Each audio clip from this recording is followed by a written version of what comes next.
ஒரு கண்ட்ரி வந்து ஒரு சூப்பர் பவராக இருக்குது அப்படின்னு எதை வச்சு சொல்லுவாங்க அப்படின்னு கேட்டிங்கன்னா ஜிடிபி, டிஃபென்ஸ், அதோட இன்ஃப்ராஸ்ட்ரக்சர்ஸ் வச்சு தான். ஸோ அப்படி பார்க்குறப்ப பார்த்தீங்கன்னா நம்ம கண்ட்ரி வந்து டிஃபென்ஸ் அண்ட் இன்ஃப்ராஸ்ட்ரக்சரில் நல்லாவே க்ரோத் கொடுத்துட்டு இருக்கு. ஸோ இதில் வந்து பார்த்தீங்கன்னா நிறைய பிரைவேட் கம்பெனிஸ் வந்துட்டு நிறைய பிஸ்னஸஸ் பண்ணிட்டு இருக்காங்க. ஸோ இதில் இன்வெஸ்ட் பண்ணோம் அப்படின்னு பார்த்தீங்கன்னா நமக்குமே பெனிஃபிட்டாக இருக்கும். ஸோ அப்படி பார்க்குறப்ப பார்த்தீங்கன்னா பாரத் எலக்ட்ரானிக்ஸ்ன்ற ஒரு கம்பெனி வந்துட்டு நிறைய ரோல் வந்து பார்த்தீங்கன்னா டிஃபென்ஸ் அண்ட் இன்ஃப்ராஸ்ட்ரக்சரில் ப்ளே பண்ணுறாங்க. ஸோ இந்த ஸ்டாக்ல வந்து பார்த்தீங்கன்னா ஒரு நல்ல இன்வெஸ்ட்மெண்ட் ஆப்பர்ச்சுனிட்டிஸ் இருக்குது. அதோட அனாலிசிஸை வந்து நம்ம பார்ப்போம். இன்னைக்கு வந்து பார்த்தீங்கன்னா day 10 of 50 day stock analysis series. So stock வந்து பார்த்தீங்க அப்படின்னா நல்ல ஒரு வீக்லி டைம் ஃப்ரேமில் பார்க்கும்போது பயங்கரமான அப் ட்ரெண்டில் தான் இருக்குது. ஸோ இதை தான் நான் சொல்ல வந்தது, நல்ல க்ரோத்தில் இருக்குன்னு சொல்லிட்டு. ஸோ டெய்லி டைம் ஃப்ரேமில் பார்த்தீங்க அப்படின்னா நல்ல ஒரு சேனல் பேட்டர்னுக்குள்ள ஒரு கன்சால்டேஷன் ஃபேஸில் இருக்குது.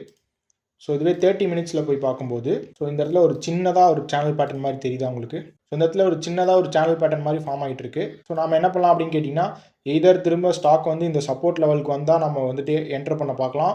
இல்லை எய்தர் இந்த இடத்துல பிரேக் கொடுத்துச்சு அப்படின்னா நம்ம என்ட்ரி ஆப்பர்ச்சுனிட்டிஸை பார்க்கலாம். இதோட டார்கெட் வந்து பார்த்தீங்கன்னா ஆல் டைம் ஹையான 340 லெவல்ஸில் நம்ம பிளான் பண்ணலாம். ஸோ இந்த செட்டப் வந்து பார்த்தீங்கன்னா ஒரு ப்ராப்பரான ரிஸ்க் மேனேஜ்மெண்ட் ஃபாலோ பண்ணி நீங்கள் ட்ரேட் பண்ணுங்கள். ஸோ நாங்கள் வந்து எங்களுக்கு ஒரு ஸ்ட்ராட்டஜிஸ் வச்சிருக்கோம். ஸோ அதை வச்சு பண்ணி நாங்கள் ட்ரேட் பண்ணுவோம். ஸோ இந்த மாதிரி இன்வெஸ்ட்மெண்ட் ஆப்பர்ச்சுனிட்டிஸ் கிடைக்கும் போதெல்லாம் நம்ம வந்துட்டு அனாலிசிஸ் தெரிஞ்சுக்கிறதுக்கு நம்ம பேஜை மறக்காமல் ஃபாலோ பண்ணிக்கோங்க. உங்களோட ஃப்ரெண்ட்ஸுக்குமே ஷேர் பண்ணுங்கள், அவங்களுக்கு ஹெல்ப்ஃபுல்லாக இருக்கும். இந்த ஸ்டாக்கை பற்றி டீட்டெயில் ரிப்போர்ட் வேணும் அப்படின்னு கேட்டிங்கன்னா கமெண்ட்டில் வந்துட்டு பில்லுன்னு சொல்லுங்கள், உங்களுக்கு நாங்கள் ரிப்போர்ட் டிஎம் பண்ணுறோம்.